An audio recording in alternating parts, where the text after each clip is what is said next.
আপনার ক্যাপকাট অ্যাপসটি প্রো হওয়া সত্ত্বেও ভিডিও এক্সপোর্ট করতে পারছেন না? নো প্রবলেম, আজকের এই ভিডিওতে সমস্যাটি সমাধান করে দেব এবং ক্যাপকাট প্রো ভার্সনটি কোথায় পাবে সেটাও দেখিয়ে দিব। সো ভিডিওটি কন্টিনিউ করা যাক। প্রথমেই বলে দিচ্ছি ক্যাপকাট প্রো কোথায় পাবেন। ক্যাপকাট প্রো ভার্সনটি পাওয়ার জন্য আমার ডিসক্রিপশন বক্সে চলে আসবেন। আসার পর এখান থেকে টেলিগ্রাম চ্যানেলের লিঙ্ক আছে, এখান থেকে জয়েন করবেন। তারপর এখান থেকে ক্যাপকাট প্রো ভার্সনটি ডাউনলোড করে নেবেন। প্রথমেই আমরা ক্রোম ব্রাউজারটিতে ক্লিক করব। তারপর এখানে সার্চ বারে ক্লিক করে CapCut.com লগইনে দিয়ে দিব। CapCut.com লগইনে দিব। তারপর ফার্স্টে যেই ওয়েবসাইট আসবে এখানে ক্লিক করব। তারপর আপনারা এখানে দেখতে পারবেন নিচে ইমেল অ্যাড্রেস, এখানে ক্লিক করবেন। তারপর এখানে আপনার একটি পার্সোনাল ইমেল দিয়ে দিবেন। তারপর কন্টিনিউতে ক্লিক করবেন। তারপর এখানে নিচে পাসওয়ার্ড দিয়ে দিবেন।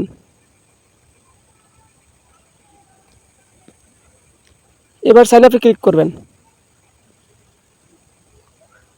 ক্লিক করার পর এখান থেকে ডেট অফ বার্থ দিতে হবে। আমি এখানে ইয়ার দিয়ে নিচ্ছি, এখানে মান্থ আর এখানে ডে। তারপর নেক্সটে ক্লিক করবেন। তারপর এখানে আপনার জিমেলে একটি কোড যাবে, ওই কোডটি এখানে দিয়ে দিবেন। আমার জিমেলে কোডটি দিয়ে দিচ্ছি, আমি এই কোডটি এখানে বসিয়ে দিচ্ছি। তারপর দেখতে পাচ্ছেন আমাদের অ্যাকাউন্টটি সম্পূর্ণভাবে তৈরি হয়েছে। এবার আমি ক্যাপকাট অ্যাপসটিতে চলে আসবো। আসার পর এখানে মিতে ক্লিক করব। করার পর এখানে 3 নম্বর অপশনটিতে ক্লিক করব।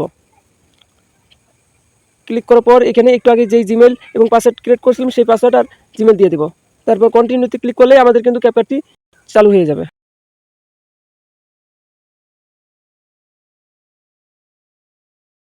এবার আমি নিউ প্রজেক্টে ক্লিক করে একটি ফটো অথবা ভিডিও অ্যাড করে নিচ্ছি।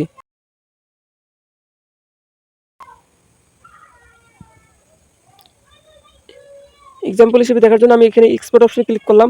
সো দেখতেই পাচ্ছেন আমার কিন্তু এখানে নো ইন্টারনেট কানেকশন দেখাচ্ছে না। সো বন্ধুরা, আজকের ভিডিওটি এই পর্যন্ত। আমার এই ভিডিওটি দেখে আপনি যদি একটু উপকৃত হয়ে থাকেন তাহলে আমার চ্যানেলটি সাবস্ক্রাইব করে পাশে থাকবেন। আল্লাহ হাফেজ।